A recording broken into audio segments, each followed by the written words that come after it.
So the topic today is that political leaders should be broke, but the greater topic would be about interest, incentives, and the agency problem.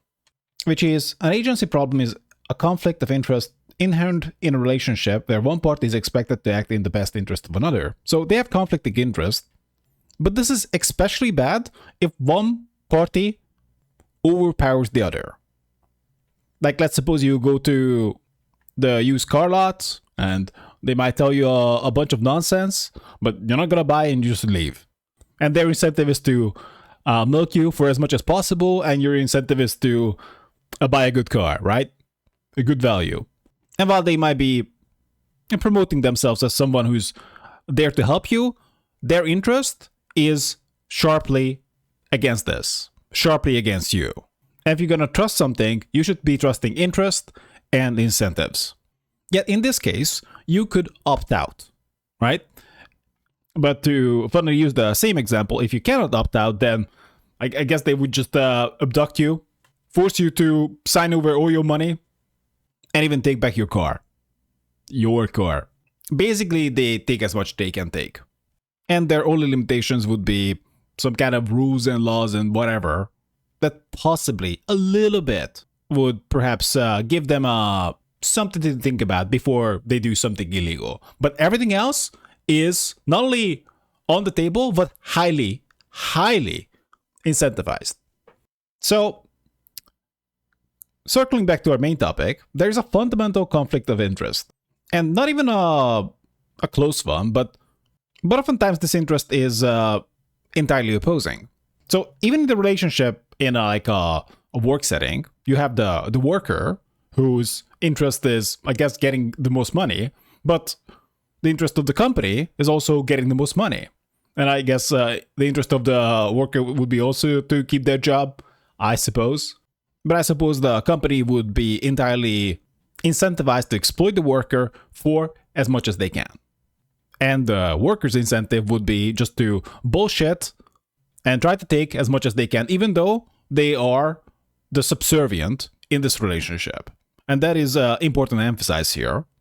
So assuming a company is rational, the nature of the relationship is always going to be exploitative. There is no mutual interest. And even likely the workers are encouraged to compete with each other. And this is not a given. What you incentivize is essentially what you get. And if your only alternative would be, well, plan B would be that you just incentivize the wrong things and call people bad if they are not doing what you incentivize, truly. Because what you would normally see, that you have the profit motive, but everyone who's not, well, let's say that everyone who's just going after the profit motive, like a relentless psychopath, is like, oh, we judge those guys, but you're supposed to be a good person. So we make a bad game. You might call it bad or whatever. We don't necessarily need to use this language. Essentially, you have a system, a game that highly encourages a certain kind of behavior. And especially the more people are competing, then the more desperate they get, the more they're going to be encouraged to embody that kind of behavior. But then you say that, you should be a good boy, right? You should be a good boy in this system. So suppose we used, I guess, a somewhat popular example these days would be like the Mr. Beast money games.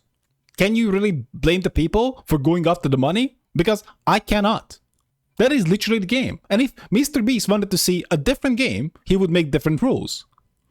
And when it comes to our leaders, they tend to be what they might call themselves as elites, rulers, whatever. Essentially, they have a lot of money, they have a lot of influence, and presumably, if we go with the interpretation that people are self-interested agents, then what you're gonna see? That they just promote their class. They promote themselves, possibly, only. So they promote their own interest and adjacent to it. So if they are very rich, they might be very interested in giving themselves tax breaks. Yet their interest would be very, very far from the interest of even the average person, and especially those who have it the worst in such system. Because imagine if I told you that you get to choose the system, but in every single case, you will have the person who has it the worst. What system would you make? I imagine a different one if instead I told you that you're gonna be the guy who has it the best, or one of the best. Because you're selfish. And we can say that, oh no, we're gonna have the good people rise up and whatnot. The thing is, they can't. Because you have the game that encourages those who do whatever it takes to win, so the good person will not even rise up. They can't. In order to win, you would need dedication, I suppose, but most of all, privilege. So pretty much the idea is that align the interest of the leaders with the interest of the people. And leaders whose interests are disaligned are disqualified. So you'd want to see leaders who possibly even making like minimum wage, just working their public servant role, let me remind you, possibly going to work, using a bicycle or a bus. What you would not want is a fucking ruler. And that is pretty much best evaluated based on their wealth. Because those who have the money get to decide what goes. Your money is your vote. And you can fantasize about good people, but the reality is that if you have a game that doesn't make the desired behavior, the winning behavior, the most rewarded behavior, then everyone who does that just loses. And you basically get whatever you incentivize the most. And especially if we assume people to be entirely egoistic, entirely selfish, then you would absolutely want someone whose selfishness would reflect your own. Which is exactly, let me remind you, what happens currently. If you happen to be rich. But not just rich, because we pretty much have we already have like a societal collapse birth rate wise. And let me remind you that we have more stuff than ever. Like all normal things that were just normal, commonplace, decades or a century before, could be a luxury now. And that is entirely based on how the interests match up. And a public servant would look close to like possibly minimum wage, no wealth, or at least not much, no protection. You ride the bus, possibly as a president, just on your own, going to work, man. And if you get whacked, then we get another guy. Now, I think before, the expectation was that the protection is to protect the leader of the country from possibly outside forces. But I think these days, in many cases, there would be no guys that the protection is to protect the leader from the people. In fact, protection often serves this role. They often just function as essentially thugs. Public thugs owned by wealth. And naturally, no bribes too. And you wouldn't want that guy leaving office and then getting their payday, right? That's a crime. So you're pretty much just limited to kind of a minimum wage near existence. Now, you're kind of guaranteed an okay money, I suppose, in this context. But you are far from wealth. So if that is the game you want to play, don't be a public servant. Which does not mean incompetence, but it does shows a certain kind of character. That you're not in it for the payday. Or at least the payday won't be that much.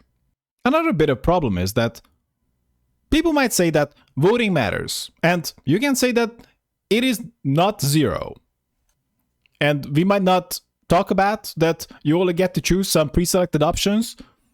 But let's even ignore that. The main problem would be that the guys who get elected, they just do whatever they want. So essentially, your best interest, again, interest and incentives, is to say whatever gets you elected, then do after whatever is in your best interest.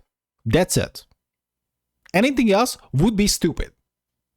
And predictably, that is exactly what we see. And you can say like, oh, maybe we're gonna get some bleeding heart. That's unlikely. Not entirely impossible, possibly, but they would be going up against those who do whatever to win. So they would have to win with their hands tied behind their back and blindfolded and whatever. And they might even pride themselves on it that, oh yeah, I did it the right way. But the thing is, the game was rigged from the start. Either you play it to win, or you are just deluding yourself. And pretty much the takeaway is that don't tell people to be good. You can't even expect that. You should fix systems, or at least place agents with aligning interest. So if the other person's best interest does not match yours, that might be okay. Assuming you are a capable person, but you're still like, yeah, you know, you went to the used car lot and that guy is looking to rip you off. You know this, 100%. Almost certainly, you're not gonna make money off them, right? It's not how it works. If someone is sitting on your head, you're not gonna come out ahead. So you would very much need to consider the power balance when it comes to competition, but ideally you don't want competition. What you want is mutual interest. If Joe could fix their life, improve their life by improving the public, improving the buses, improving public transport, improving healthcare, improving salaries, improving the work culture, maybe they would care more compared to if they are just living in the clouds and they are living in a different world, essentially. And in a way, they could be incentivized to just make things worse for those who do not share their interest, or at least make gains at their expense. Now, you might also critique my bit of a cheeky statement about political leaders should be broke. But I'm saying this because you would want to evaluate the system based on basically the floor. So if everyone at the bottom is having it good, then you know that everyone else must be having it better. So it is apparently just fine. And you would want a system that doesn't have the floor is love or something, right? Because let's suppose we put an agent even here. Do they really care that much about the misfortunate? And I'm not talking about political leaders here. If we look at the average Joe, they do not. They could be distraught by these guys, rightly so, but also they don't really care about these. So these guys need to share more, and these guys, those who have it bad, would need to try harder. That's pretty much it. So suppose you were here and you had like 3 houses and many millions in savings and what else? How close you would be to the concerns of the common man? Because assuming selfishness, it just doesn't make sense. But of course, when it comes to the possible leaders you can vote for, then it's gonna be like one guy over here and another guy over here, pretty much. So they will most likely not represent you. Yet even if you somehow believed into the same class as them, that still would not mean that they represent you. They could be entirely in it for themselves. And in fact, you see this a lot. That you might have some guy coming in at the bottom, but all they do with their platform is to move from being a puri to just rich. And that is not what you want. You don't want this character development ever. And by the way, this is possibly the main reason to get involved in politics. Helping people, who gives a fuck about that? It's all about just getting rich. Of course, not with your salary, but you know what? I'm just gonna do people a favor. Maybe I'm just gonna give that contract to my buddies. And this is super common. They don't become public servants, would be the apt title, to help, but to profit. To make millions, possibly billions, depending on your position. And the alternative would be that you even have to pay the bus tickets yourself. So, assuming selfishness, which is not too far off, who would you really want? Someone who's not in it to get rich, and someone whose interest aligns with the interest of the populace. Most people. Now people might bring up a bunch of points. It's like, oh no, you're not gonna have great talent if there's no money in it, but are they in it to rule or serve? And almost certainly, I can't think of a single example. This is not even an option. you basically have an option, usually, between two rulers who say whatever to get elected, and then you will be surprised. That's the game. Of course, largely, almost certainly, money is the vote. And even after they get elected, there is no punishment for essentially lying, entirely misrepresenting their policies. There's nothing like, if your popularity gets below like X%, you're immediately out, right? We'll just find another guy. Because why would we have you? You're supposed to be serving the people. I don't like you, so that's it. In OG days, it used to be along with a free neck cut, but I guess we are not doing that anymore. Nor we should. Yet if the quote-unquote leader or public servant is not any longer serving the interest of most, then the deal is off. Of course, unfortunately, media plays a big role in getting people to believe and think as whoever owns the media wishes. But regardless of everything, my point stands about incentives, interest, the agency problem, and ultimately, most of all, you want mutual interest. And worst thing would be some kind of a master-slave relationship, conflicting interest. But you don't get any choice, of course. That's how it works. So some mugger comes up to you and says, your money and your life.